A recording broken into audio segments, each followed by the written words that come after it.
Welcome back to this special coverage on the Alaska summit, when American President Donald Trump hosts his Russian counterpart Vladimir Putin to try to find an end to the Russian-Ukrainian conflict.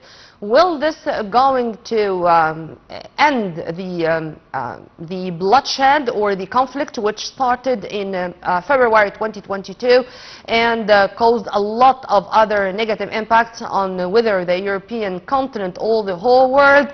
This is something we are going to discover together with our dear guest live via phone, Dr. Ayman Salama, Professor of International Law. Professor Salama? Yes, how are you? I'm with you.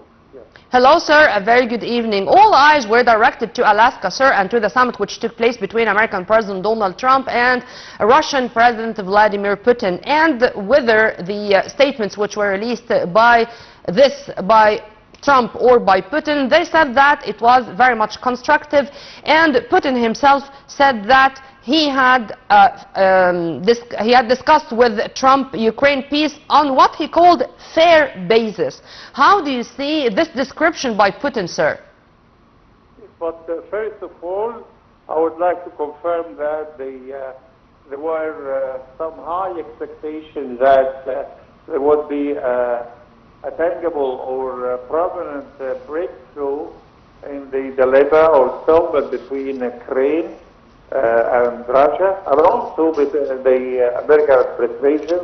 But unfortunately, according to the news coming from Alaska, both of the two presidents, Putin and Trump, failed even to conclude a temporary, not sustainable, a temporary ceasefire in Ukraine. That's why I'm not actually optimistic with the conclusion or the outcomes of the 3-hour meeting held in Alaska between the two presidents.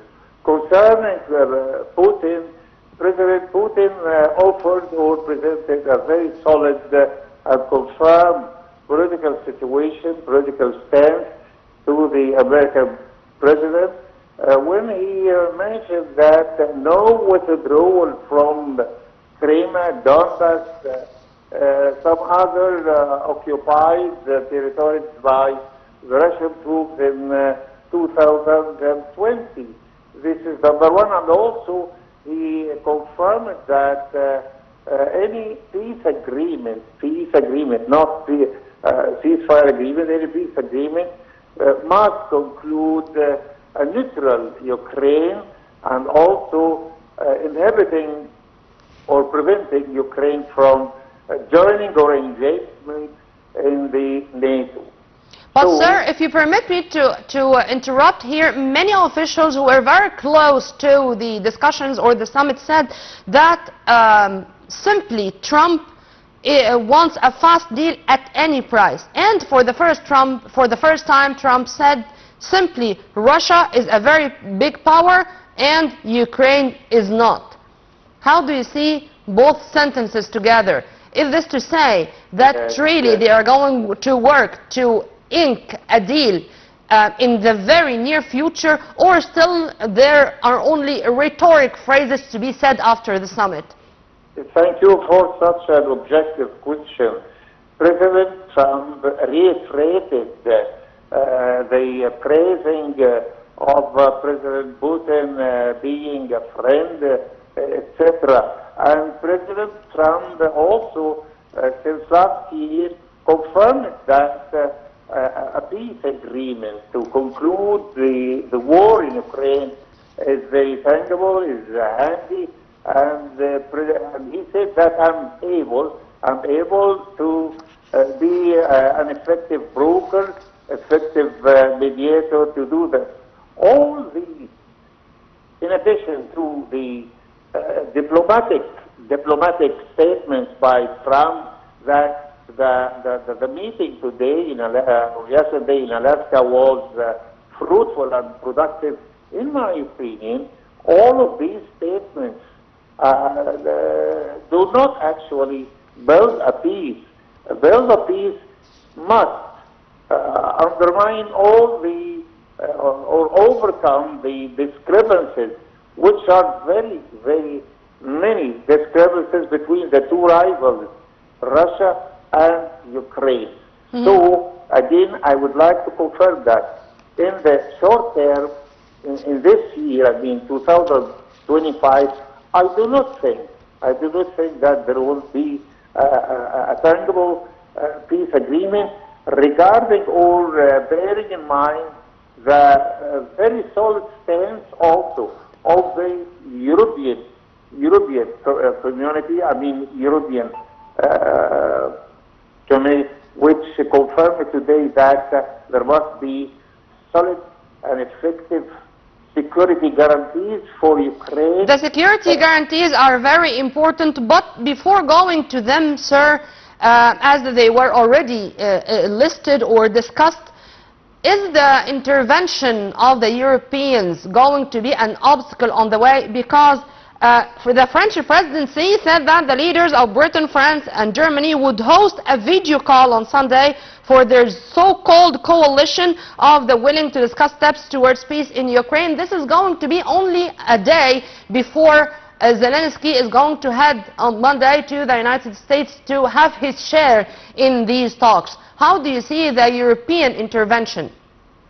Yes, though United States of America, no one can refute or action that the United States of America is the cooler power which can effectively, with its different assets, economic, political, diplomatic, military assets, the United States of America probably what will be the, or is the single state which is capable to be a broker in a peace agreement, but we cannot de-emphasize, or actually minimize the gravity, the importance of the European stance. Why? Because Ukraine is a frontiering, bordering country to Europe, and Europe till now, since 2022, the military intervention of Russia in Ukraine, all the European continent is very frightened from the consequences. I mean, the negative repercussions and outcomes of the war between Ukraine and Russia. That's why all the time, always, Europe is always confirming and focusing on the robust security guarantees to Ukraine. Amen to that. Security guarantees are always mentioned by the Europeans because simply the conflict which continued for years now had their very negative impacts on them, whether geopolitically or economically, you name it. But sir, here I'm going to quote, if you permit me, with one last comment, if you please, James Nexi, who is a specialist in Russian foreign policy. He said that clearly Vladimir Putin's intention is to keep Europeans out and Americans in. How do you see this coming from a specialist in Russian foreign policies? Thank you. President Putin, is the confirmed Europe is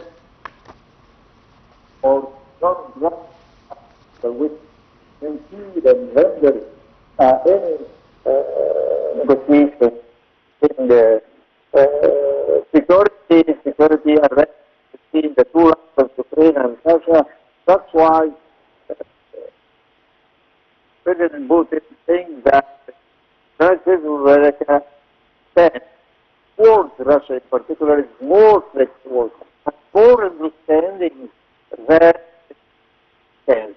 That's why Putin, even after the conclusion of the negotiations with President Trump, said that Europe is still the option undermining any peace talks between whether direct or indirect negotiations between Russia and Dr. Ayman Salama, Professor of International Law, thank you very much for your input, sir, and have a very good night. Well, this was a special coverage of the Atlanta summit, which took place between American President Donald Trump and Russian President Vladimir Putin on putting an end to the Russian-Ukrainian conflict. Stay tuned only on Nile TV International, always for more. This was Nermeen Abdurrahman.